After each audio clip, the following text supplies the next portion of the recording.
नमस्कार दोस्तों, आज की वीडियो में हम बात करेंगे एसएससी जीडी कांस्टेबल के मेडिकल और डॉक्यूमेंट वेरिफिकेशन के लिए आपको किन किन डॉक्यूमेंट्स की ज़रूरत पड़ने वाली है। वो सारे डॉक्यूमेंट्स आपके किस फॉर्मेट में होने चाहिए, आपके कास्ट सर्टिफिकेट कितने पुराने होने चाहिए या फिर नए जो आपने अभी बनवाए हैं वो चलेंगे या नहीं चलेंगे। साथ में ही बात करेंगे क्या अब आप अपनी पोस्ट प्रेफरेंस बदल सकते हैं या नहीं बदल सकते। तो चलिए बिना किसी देरी के वीडियो को स्टार्ट करते हैं। तो सबसे पहले तो हम यहां पर बात करते हैं डॉक्यूमेंट लिस्ट के बारे में जो आपको मेडिकल और डीवी के अंदर जरूरत पड़ने वाली है। सबसे पहला डॉक्यूमेंट यहां पर है आपका फोटो आइडेंटिटी प्रूफ।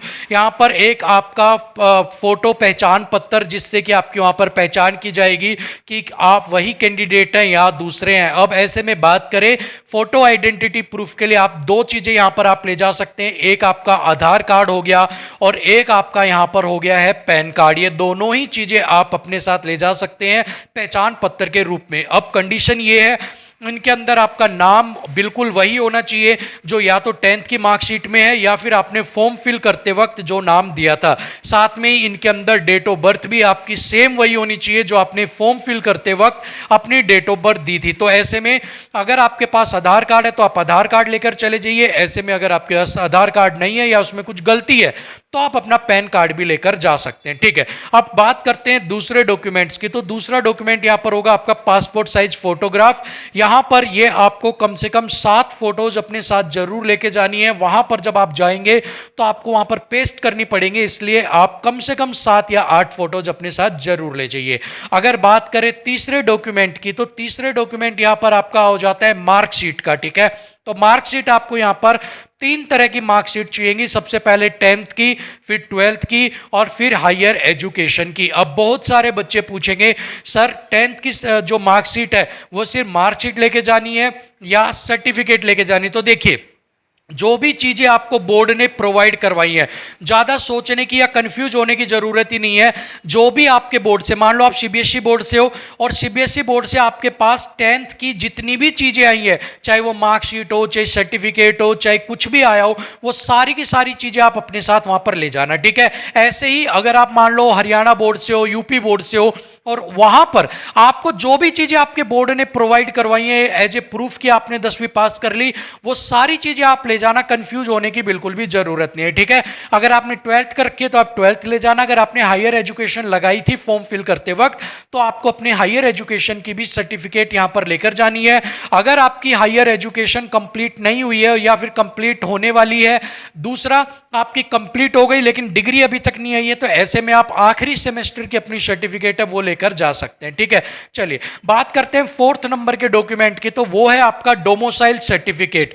डोमिसाइल या आपका जो एक आपका निवास पत्र, मूल निवास पत्र होता है वो आपका है यहां पर डोमिसाइल सर्टिफिकेट। अब डोमिसाइल सर्टिफिकेट के नीचे भी 3 क्वेश्चन यहां पर बनते हैं कि हमारा डोमिसाइल नया है, चलेगा या नहीं चलेगा। दूसरा, हमारा डोमिसाइल पुराना है, काफी पुराना है, क्या वो चलेगा। तीसरा, हमारा डोमिसाइल अभी बन ही नहीं रहा है, बहुत जगह हमने ट्राई किया, तो ऐसे में क्या करें। तो देखिए सबसे पहला सवाल, अगर आपका डोमिसाइल नया है तब भी आपका अलाउड कर दिया जाएगा, आपको उसमें घबराने की जरूरत नहीं है, बस आपके पास आपका डोमिसाइल होना चाहिए। दूसरा सवाल, आपका डोमिसाइल पुराना है, मान लो 5-6 साल पुराना है, क्या वो चलेगा या नहीं चलेगा। तो आपका डोमिसाइल अगर पुराना है, 6 साल 7 साल पुराना है, तब भी आपका वो चलेगा। बट एक कंडीशन क्या है, आपका जो एड्रेस है वो चेंज नहीं होना चाहिए। मतलब कि आपने डोमिसाइल जो बनवाया था, मान लो आपने बनवाया था, आप यूपी में रहते हो लखनऊ के अंदर और वहां के लिए आपने उस एरिया वाइज आपने बनवाया और बाद में आपने अपना एड्रेस चेंज करके आप मेरठ चले गए हैं। ठीक है, सो ऐसे में आपको जो आपका अगर एड्रेस चेंज नहीं हुआ है तो आपका जो ओल्ड वाला डोमिसाइल है वो आपका चल जाएगा। बहुत सारे बच्चों के सवाल थे कि हमारा जो डोमिसाइल है वो बन नहीं रहा है, वो कह रहे हैं कि आप कुछ प्रूफ लेके आओ या कुछ और चीजें लेके आओ। सो ऐसे में आप ऑनलाइन ये बनते हैं, वहां से आप ऑनलाइन इनके लिए अप्लाई कर सकते हैं, आपका डोमिसाइल बन जाएगा। दूसरा, अगर वो प्रूफ की भी बात करते हैं कि आपको डोमिसाइल की जरूरत है, सो आप जो नोटिफिकेशन आई थी उसके अंदर से आप उसका जो नोटिफिकेशन में डॉक्यूमेंट्स मांगे हुए थे उन डॉक्यूमेंट्स की आप एक प्रिंट आउट लेकर आप उनको दिखा सकते हो कि इसमें डोमिसाइल जो है वो मांगा हुआ है और इसके लिए मुझे डोमिसाइल की जरूरत है, तो आपका डोमिसाइल जो है वो बना देंगे। ठीक है, इसके बाद आते हैं 5th नंबर के सवाल पे, कास्ट सर्टिफिकेट के अंदर। ठीक है, अब कास्ट सर्टिफिकेट अनरिजर्व वालों को कोई भी जरूरत नहीं है, यहां पर जरूरत है ईडब्ल्यूएस, ओबीसी और एसटी के लिए। ठीक है, अब वहां पर उनके भी 3 सवाल बन के आते हैं, न्यू है तो क्या चलेगा, ओल्ड है तो कितना पुराना चलेगा, और एक है जिनके पास अभी बना ही नहीं है, जिनके पास कास्ट सर्टिफिकेट है ही नहीं, या जिन्होंने गलत लगा दिया कि वो है अनरिजर्व में और उन्होंने फॉर्म अप्लाई कर दिया ईडब्ल्यूएस से, ऐसे में उनका क्या होगा। और ये सारे के सारे सवाल आके एक जगह पे कंबाइन होते हैं कि आपको जो ये सर्टिफिकेट चाहिए वो सेंटर की चाहिए, स्टेट की चाहिए। तो सबसे पहले ईडब्ल्यूएस, ओबीसी और एसटी, इन तीनों में से अगर मैं बात करूं तो ईडब्ल्यूएस एंड ओबीसी को चाहिए सेंटर का। ठीक है, जो सर्टिफिकेट लगेगी वो लगेगी सेंटर की, किसके लिए, ईडब्ल्यूएस और ओबीसी के लिए। अगर बात करते हैं एससी और एसटी के लिए, तो एससी और एसटी को ना सेंटर की या स्टेट के अंदर कोई डिफरेंस करने की जरूरत है, उनका चाहे सेंटर का बना हुआ हो चाहे स्टेट का बना हुआ हो, दोनों ही उनके मान्य होते हैं, उनको यहां पर कोई भी घबराने की जरूरत नहीं है। अब बात करते हैं न्यू या ओल्ड में, तो सबसे पहले तो हम आएंगे एससी एसटी कैटेगरी के अंदर। अगर एससी एसटी कैटेगरी के पास, पहली बात तो मैंने बताया था सेंटर का या स्टेट का कोई घबराने की जरूरत नहीं है। दूसरा, एससी एसटी के पास अगर ओल्ड बना हुआ है तो वो एक्सपायर नहीं होता है, तो उनके वो चले ही चलेंगे, चाहे वो 2 साल 5 साल कितने ही साल पुराना हो। और अगर एससी एसटी कैंडिडेट ने नया बनवाया है तो वो भी यहां पर आपका चल जाएगा, आपको घबराने की जरूरत नहीं है। ठीक है, अब आ जाते हैं ईडब्ल्यूएस एंड ईडब्ल्यूएस के ऊपर। अगर ईडब्ल्यूएस सर्टिफिकेट जो है वो आपका सेंटर का चलेगा, स्टेट का नहीं चलेगा। ईडब्ल्यूएस अगर आपका नया है तो नया चल जाएगा, कोई भी दिक्कत नहीं है।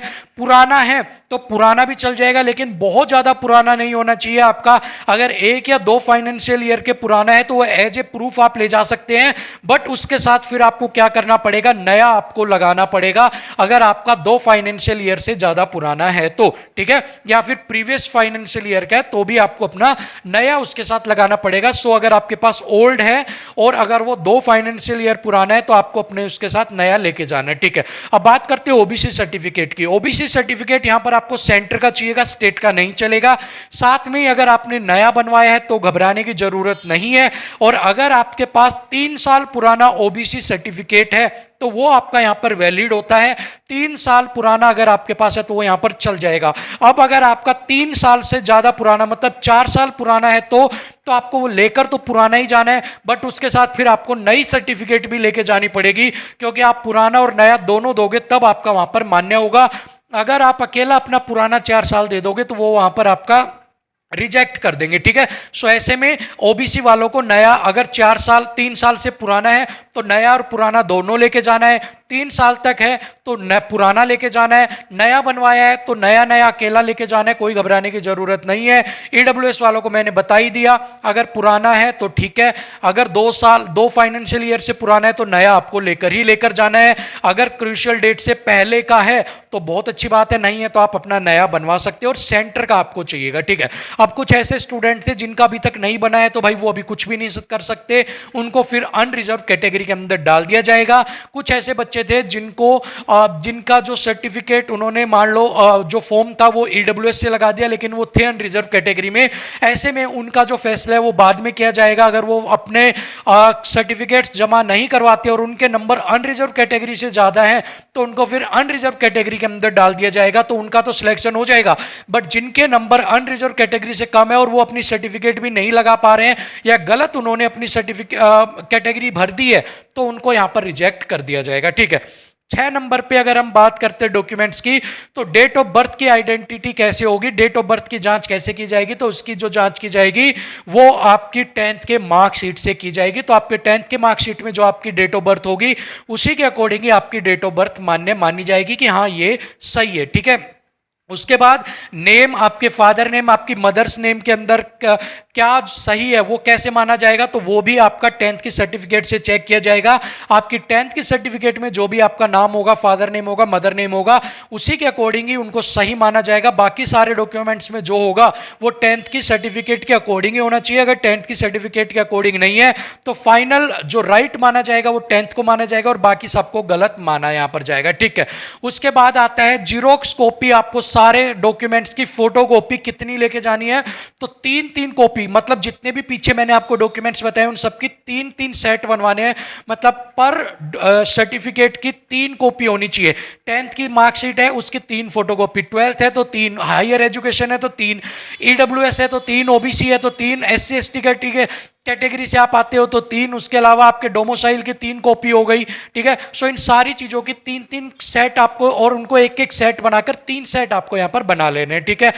उसके बाद आता है आपके एक्स्ट्रा डॉक्यूमेंट लिस्ट की कुछ एक्स्ट्रा डॉक्यूमेंट्स जो एक्स्ट्रा कुछ बच्चों को लेकर जाने, सभी को नहीं लेके जाने। जैसे कि एनसीसी सर्टिफिकेट, अगर आपने एनसीसी सर्टिफिकेट लगाई थी, जिन भी बच्चों ने लगाई थी तो उनको अपने साथ एनसीसी सर्टिफिकेट लेके जानी है। कुछ बच्चों ने हाइट रिलैक्सेशन लिया था कि वो गोरखा, मराठा, इस जो है इनसे बिलोंग करते हैं, तो इनको हाइट में रिलैक्सेशन दिया जाए, तो इनको इससे रिलेटेड एक सर्टिफिकेट जो है वो भी अपना लेकर जाना पड़ेगा। साथ में अदर सर्टिफिकेट, अगर आपने कोई रिलैक्सेशन लिया है, चाहे आपने पीडब्ल्यूडी का लिया हो या आपने एक्स सर्विसमैन का लिया हो या फिर आपने डिपार्टमेंटल का लिया हो, तो उनसे रिलेटेड जो भी डॉक्यूमेंट्स है, सर्टिफिकेट्स हैं, प्रूफ करने के लिए कि हाँ आप उस चीज के जो आपने बेनिफिट लिया है उसके रिगार्डिंग आपके पास सर्टिफिकेट्स हैं, वो सारी आपको एक्स्ट्रा में लेके जानी है, जो भी आपने लगाई है अब, ठीक है। अगर आपने डिपार्टमेंटल लगाई है तो डिपार्टमेंटल सर्टिफिकेट्स, या फिर जो आपको डिपार्टमेंट पे रिलीज सर्टिफिकेट है वो लेके जानी है। अगर आप एक्स सर्विसमैन है तो आपको एक्स सर्विसमैन के तहत जो आपको रिलीज किया गया था वो वाली आपको जो आपको एक जो आपको सर्टिफिकेट दी होगी आपको वो लेके जानी है। इस तरह से पीडब्ल्यूडी से अगर आप बिलोंग करते हैं तो उसकी सर्टिफिकेट, डिसेबिलिटी सर्टिफिकेट्स आपको लेके जानी होंगी। सो ये सारी चीजें जो भी आपने बेनिफिट्स लिए उनसे रिलेटेड जो भी अब रह जाती हैं वो आपको यहां पर लेके जानी है, ठीक है।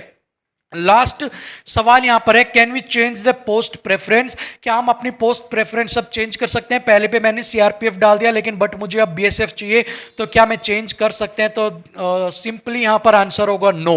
अब आप यहां पर पोस्ट प्रेफरेंस को चेंज नहीं कर सकते, क्योंकि जब आपने फॉर्म फिल किया था तो उस समय यहां पर लिखा हुआ था कि पोस्ट प्रेफरेंस बहुत सोच समझ कर आप डालिएगा, क्योंकि बाद में ऑल्टर नहीं की जाएंगी, चेंज नहीं की जाएंगी। ऐसे में अब आपने जो पोस्ट प्रेफरेंस डाल दी है उन्हीं के बेस पर ही अब आपको जॉब जो है वो अलॉट की जाएगी। अब आप उसमें कोई भी संशोधन, कोई भी चेंज यहां पर नहीं कर सकते हैं, ठीक है। सो ये कंप्लीट वीडियो थी आपकी डॉक्यूमेंट्स और पोस्ट प्रेफरेंस को लेकर।